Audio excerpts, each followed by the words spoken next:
Coppice Agroforestry, An Evening with Dave Jacke and Crosshatch, written by Taylor Reed. For about a year, up until February of 2019, my wife and I lived at Rosewood, a faith-based intentional community just north of Seattle. The home served the dual purpose of hosting a creative expression of a house church, as well as being a home for anywhere between 10 and 15 individuals seeking to live together, offer hospitality, and practice living well. It was a spacious old brick house that had been a hunting lodge back when the Edmonds neighborhood was a forest. There was a garden out back, a handful of bikes beneath the back stairs, several chore wheels, and closets that had accumulated years of trappings from residents long gone. Much of the house's draw arose from the welcome and warmth of the large fireplace and meals shared nearby. Decisions were made by consensus weekly in that living room, and the church, which met there as well, attracted folks largely due to its embrace of the arts. Most of what was shared regularly, whether song, food, or prayer, was created by those who attended. The church, and the residents of the home, sought to put into practice the things that they thought were good, the things they wanted to see. One of the collections of music resulting from this model became an album entitled Hope for a Tree Cut Down, a reference from the biblical book of Job. That title, though, does a good job of showing what coppicing should look like. We had our own visions of coppicing, a form of pruning focused on the growth of small diameter wood. We had recently purchased a parcel of forest in Kalkaska after scrounging for years, and the idea was that, eventually, the piece of land would be the ground through which we could live out some of our own hopes and ideals. We traveled there in 2019 simply to be there and spend time observing the land. It was a brief visit. We also had heard there was going to be a Crosshatch facilitated talk on Coppice Agroforestry, and the intersection of the timing of our visit and the event was not accidental. My brother came out too, flying in from Los Angeles, filling the void created by the dwindling tourists and mosquitoes. We all made it to the presentation. On that brisk September evening, participants gathered in a warm farmhouse on the Leelanau Peninsula and made small talk amongst folding chairs and love seats. I looked around and spotted Dave Jacke, the event's presenter, who was seated facing the crowd and fiddling with a computer. I wondered if there would be any information relevant to people without access to woodlots. My brother's birthday was 3 days after the event, and we had picked up a ticket for him, a gift of sorts. He didn't have access to a woodlot. Dave Jacke, along with Eric Tonesmeyer, wrote Edible Forest Gardens. I had seen a copy of the 2-volume set once. Both are dense reads. Not dense as in inaccessible, they're just large books, tightly packed with references. They aren't paperbacks you sit down to read in the evenings and tick off in a few days. Broadly, the books are about forest ecology and gardening. They cover both designing and maintaining gardens that will thrive in existing woodlands, as well as designing and maintaining forest-like gardens in non-wooded areas. Forest-like, meaning they sustain themselves without heavy inputs or maintenance, as they mimic the natural relationships and succession cycles found in forests. Dave is best known for his work on the books, as well as speaking, designing, and consulting on the subject. The 2-hour talk began. It started with the basics. Coppicing is a technique whereby trees and shrubs are cut down. They're cut down to be managed for their regrowth. Different varieties of trees and shrubs have different growth characteristics. The particulars of coppicing, such as the duration of time before harvest, or the height of the initial cut, vary depending on intended use of the wood and what type of tree is being coppiced. Jacke also makes the case that the discipline has been practiced in some form by almost all cultures historically, predates agriculture itself, and is a necessary component of graceful and ethical energy descent in the face of large populations using large amounts of mostly non-renewable resources. Wait, what? That went from pruning technique to necessary component of humans living well in the post-industrial future fast. That context, though, is important. The visual above, included in Jacke's presentation, is from the book Permaculture, Principles and Pathways Beyond Sustainability by David Holmgren. It frames 4 potential pathways stemming from current growth trends in energy use, population, and pollution, as well as from the problem of fossil fuels growing prohibitively more and more difficult and expensive to extract. The first pathway runs headlong into the fact that infinite growth is not possible within this planet's finite resource base, as it depends upon continued growth and resource use made possible by technologies that don't yet exist.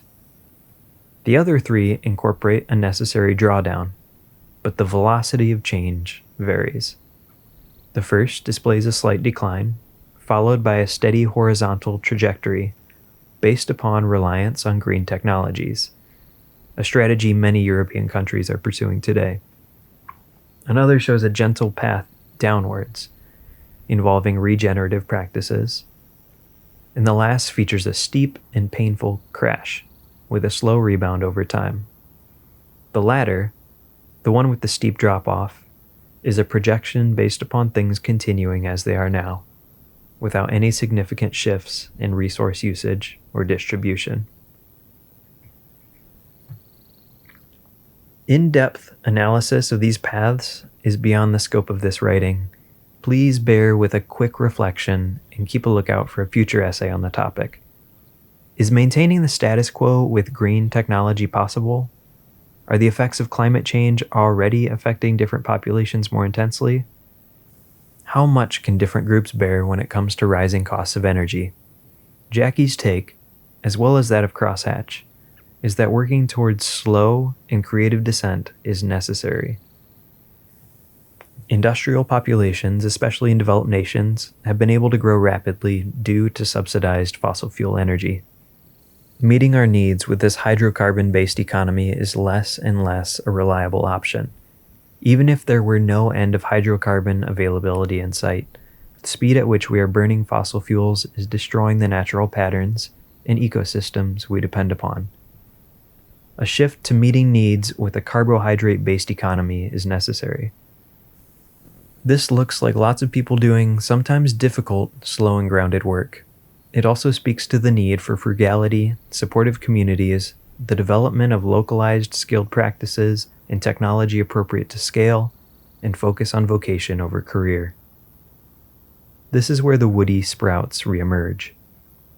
Again, Jacke posits that coppicing has a longer history of use than agriculture, and that it's a practice found in virtually every culture that has existed on this planet.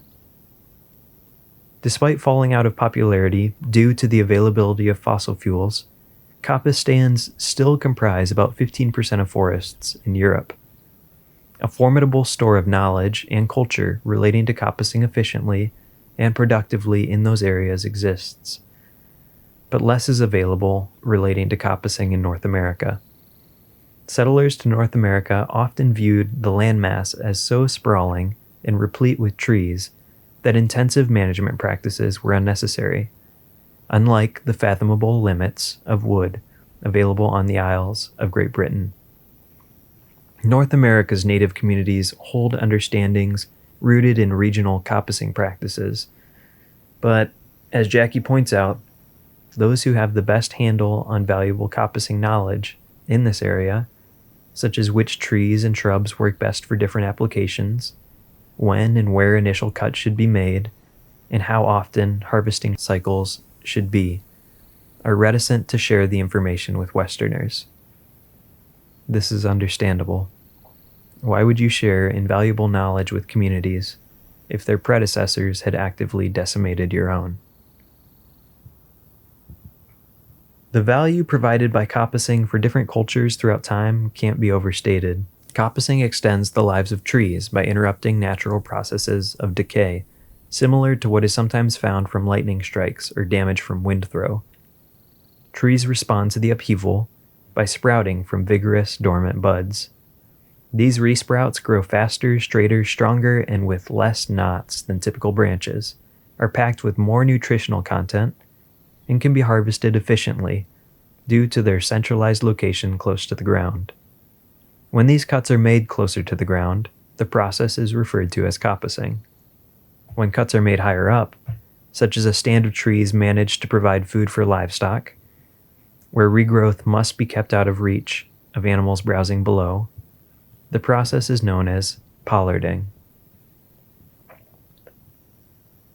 Jacke places uses of coppiced wood on a spectrum based on the level of processing and handiwork required for usage, rather than its value relative to currency or necessity. On one end of the scale are products such as wood chips for mulch, firewood for heating and cooking, and nutrient-dense fodder for feeding animals. Further along are mushroom logs, poles for fencing, hedgerows, garden structures and erosion control, charcoal, cordage, tool handles, and basketry. Crafts, artwork, and building materials for furniture and construction lie at the far end of the spectrum. This means that there are strong applications for homes, warmth, food, and art, keys necessary to foster and sustain human life and culture. We're 3 years removed from the coppicing event. Life has taken more turns than we expected, and I can't help but notice that our past visions looked nothing like today's reality. For one, we're not living in the woods anymore. Coppicing, though, still looks promising and eventually necessary. I'm always on the lookout for firewood, and the fencing around our garden is in awful need of some care. There's an edible hedgerow on site that we'd like to tend and extend. Raising small livestock here again is an intention, and our home could use some simple pieces of rustic furniture. It's difficult to know where to begin, but I don't have to go it alone. There are a handful of active coppicing and woodland management communities of learning online, where members field questions, share their own experiences and events, and learn together. The Northern Michigan Small Farm Conference has hosted relevant discussions in the past, and Crosshatch looks forward to further work with Jim Jones, an agroforestry and hedgeling expert. Another trove of a resource, Coppice Agroforestry, was just released after more than a decade of work by Mark Crosshatch, with a heavy contribution from Dave Jacke. These books, conversations, and internet groups are helpful. None of them, however, can match workshops, hands-on collaboration, mentorships, and other forms of actual practice. The Crosshatch ethos, derived from Wendell Berry, affirms that what we need is here. My brother still doesn't have access to woodlands, but Dave Jacke's event offered him something valuable. Being in a room with others who are concerned with the practical aspects of working towards a better world is both heartwarming and thought-provoking, providing fodder for thought, conversation, focus, and activity.